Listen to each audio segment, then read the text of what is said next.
Hello,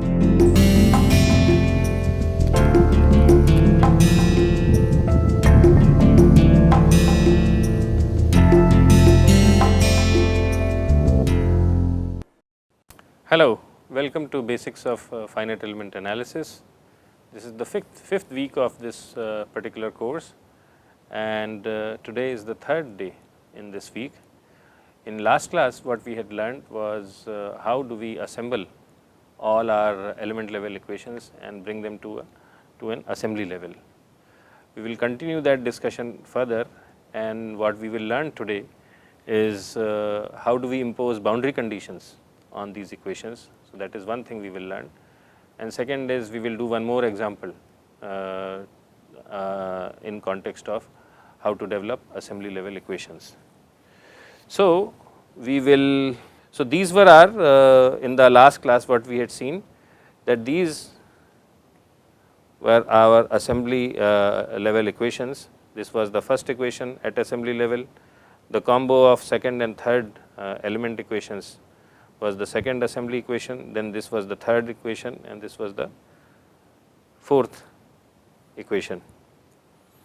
And if we put all these four equations in the matrix form, then our global K matrix is this thing.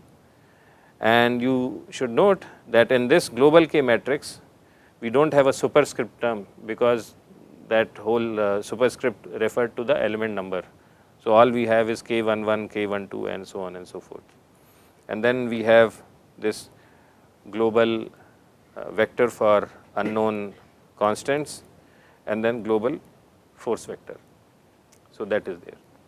At this stage, we should again remind ourselves that at the element level, all the assembly level, at the element level, all the K matrices were symmetric. And when we use these matrices to construct the global K matrix, this global K matrix is also, so this is my global assembly matrix, this is also symmetric. This is also symmetric. The third point I would like to make here is that you see a lot of zeros in this global K matrix, and this is something you will see again and again in a lot of assembly equations, and we will discuss the reason for this and also what are the mathematical implications for such type of a matrix. So, we will rewrite the global equation. So, K11, K12, 0, 0,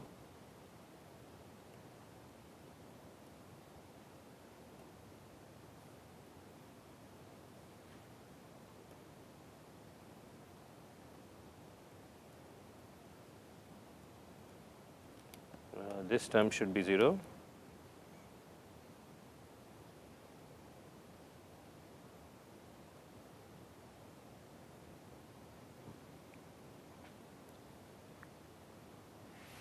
Multiplied by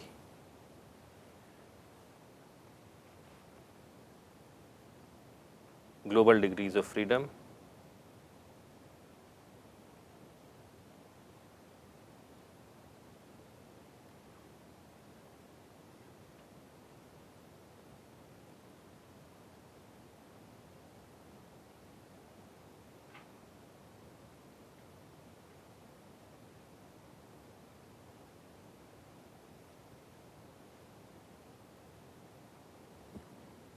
Now, what we see is that in our original problem statement, we had broken the domain into 3 elements, right?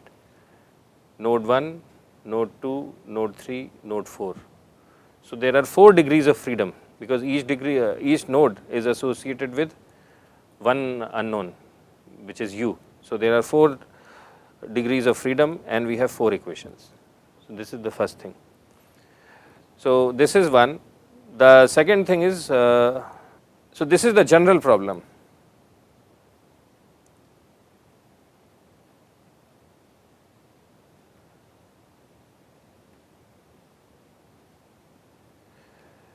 These equations are valid for all sorts of bar problems, because here we have not given any boundary conditions. It is the boundary conditions which make the things unique.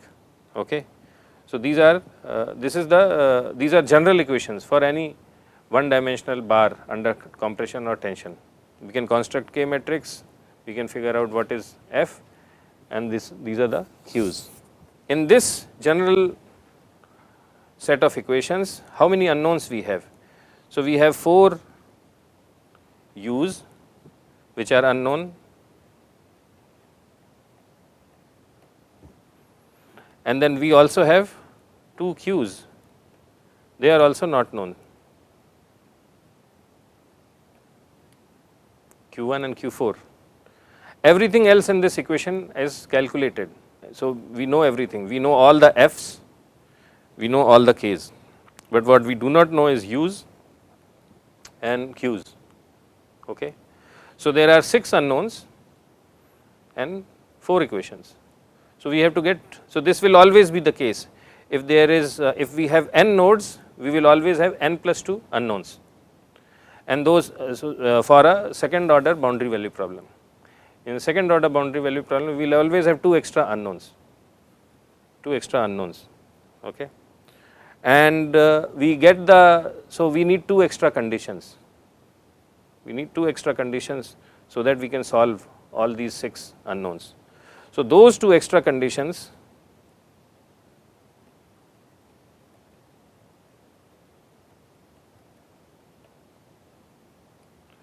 come from our knowledge of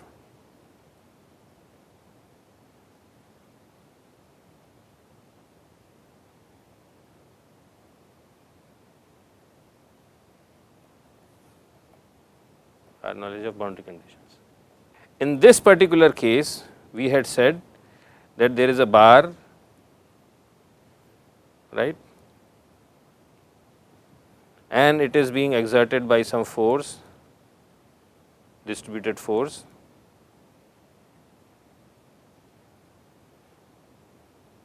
Qfx, and there is an end force, and this is Q naught. Okay. This is the physical statement of the problem. The mathematical statement, so these are the boundary conditions. So, what are the boundary conditions? BC1, that bar is fixed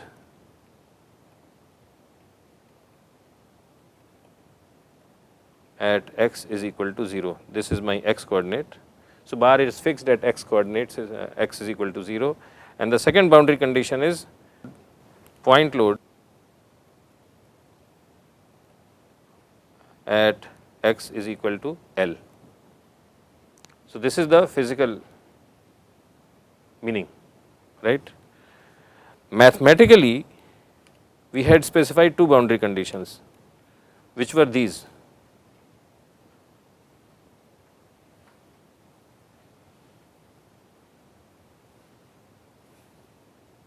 That, so physically the bar is rigidly fixed, mathematically it means that u is 0 at x is equal to 0. At the other end, A, which is E times cross sectional area times strain, so that is the force at x is equal to L is Q naught. Okay. So, mathematically these boundary conditions mean that u at 0 is equal to 0 and A du over dx at x is equal to L is equal to Q naught. Okay. And actually I am going to pull it Q naught. So, this is what it means mathematically, which means that in this equation, in this general assembly level equations, I have to make u at 0 equal to 0, which means that this term is 0. Okay. So, this is once we put this value to be 0, we have enforced the essential boundary condition. Okay. And then we put this value as Q naught. So, this is my EBC I implemented my EBC, this is what I have implemented NBC. This is the primary variable, that is the secondary variable. Okay. So, this is what I do when I specify boundary conditions. There could be some other boundary condition and I again either change the value of essential boundary condition or the value of natural boundary condition accordingly. So, now once I have done this, I have now 4 unknowns and 4 equations, right, 4 unknowns and 4 equations. So, the 4 unknowns are u2, u3 and u4 and q1, and these are the 4 equations. So, at this stage what I do is, once I have implemented all my boundary conditions, then I only consider those equations where I have not specified the essential boundary conditions. So, I have specified the essential boundary condition in this equation. So, now at this stage I do not consider the first equation at all, and I only consider the second, third and fourth equations. Okay. So, here I have 3 unknowns and 3 equations and I solve these guys.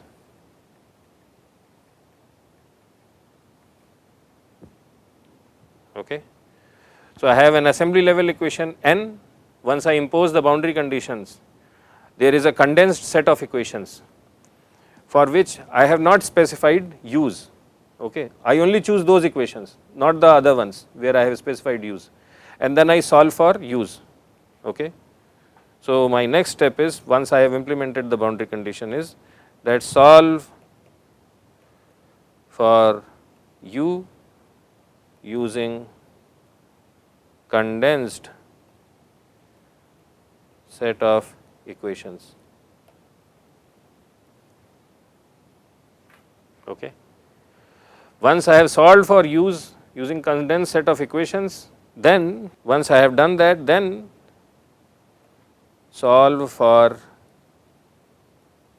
unknown secondary variables.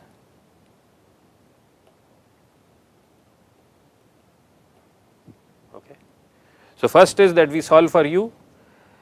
Once I have calculated that u, then I plug that u2, u3, u4 in my first equation and I solve for this secondary variable, which is also unknown. Okay. So, first I always calculate primary variable. Once I have figured out all primary variables, then I figure out my unknown secondary variables. So, this is the overall finite element analysis process, and you see that this can be, if we understand this logic, it can be implemented in computers at every stage. You can break a line into 20 different elements, that can be done on a computer. You can develop an algorithm. You can integrate weight functions and their derivatives over the domain of an element, and that will help you generate the K matrix. So, that is automatable. Then you can, you have a logic to assemble different equations, which I have explained, that can be automated. And then you have a logic using which we specify boundary conditions and develop a condensed set of equations, that can be automated. And finally, we know how to solve linear equations using computers. So, then I know my primary variable, from primary variable I can calculate q's. So, this entire process can be automated, and that is what makes the finite element analysis very powerful. Next, what we are going to do in today's lecture is we will consider one more example. Okay. Now, in the example which we had discussed earlier, it just happened that all the nodes were in one straight line. They were in one straight line, but there is no reason to think that that should always be the case. We can have a one dimensional problem and still nodes need not be in one single straight line. And if that happens, then how do we address those problems, and how do we make the logic which we have discussed till so far even more general, so that even if nodes are not in one straight line, we can figure out how to assemble element equations in a methodical and programmable way. So the point is that what if nodes are not in a straight line?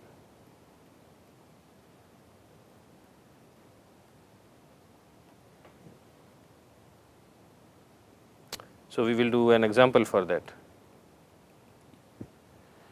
So, let us say I have a bar,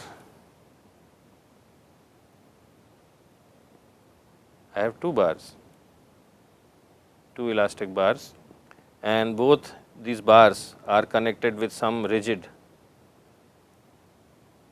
undeformable plate, right, or some link, and the middle point of this is connected to a third bar which is rigidly held at the other end. And for purposes of simplicity, we will consider this entire system as a each bar we will consider that it is one element, just for purpose of simplicity. So, this is my element number 1, this is my element number 2, this is my element number 3, and I am going to put node numbers. So, this is node 1, this is global node, this is global node 2, this is global node 3,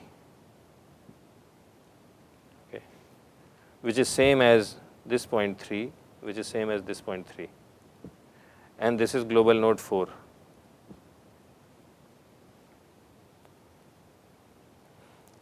And in this system, what I am doing is I am applying a force of P here and another force of P here. So, I am uniformly pulling these bars, stretching and compressing these bars. So, the problem is still one dimensional, because there is no gradient of u in y direction or z direction, it is only in x direction.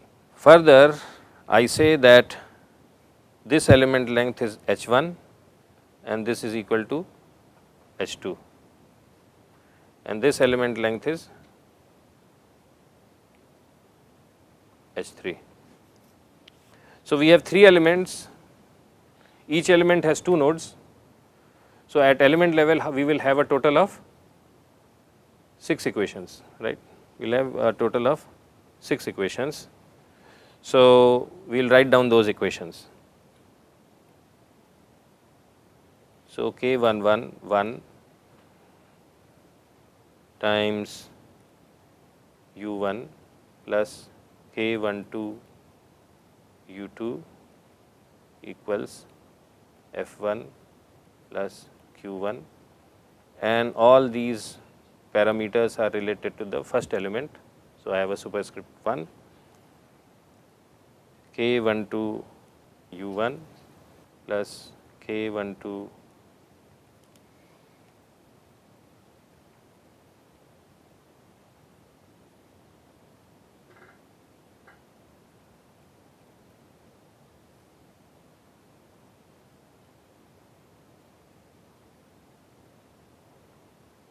So, this is for element 1. Similarly, I have K11 U1 plus K12 U2 is equal to F1 plus Q1, K12 U1 plus K22 U2 is equal to F2 plus Q2, and all these terms are for the second element. So, you have a subscript of 2.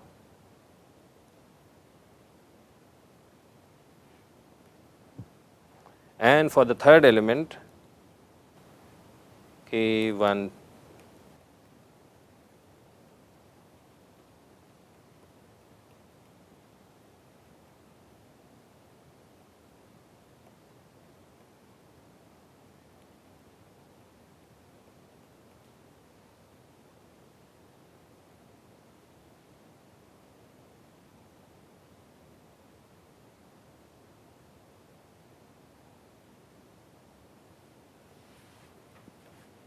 So, these are the 6 equations.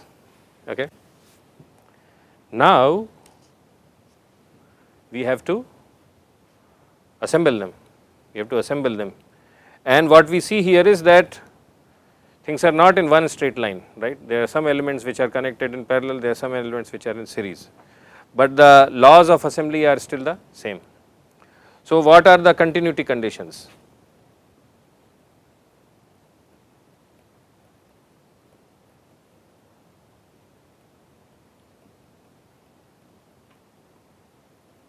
What are the continuity conditions?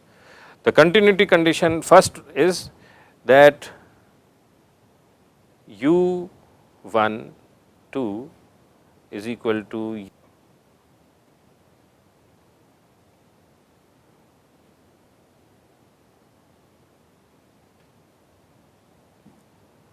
this is the continuity condition. What does it mean? The displacement of first element's second node is same as displacement of second element's second node is same as displacement of third element's first node, that is the continuity condition.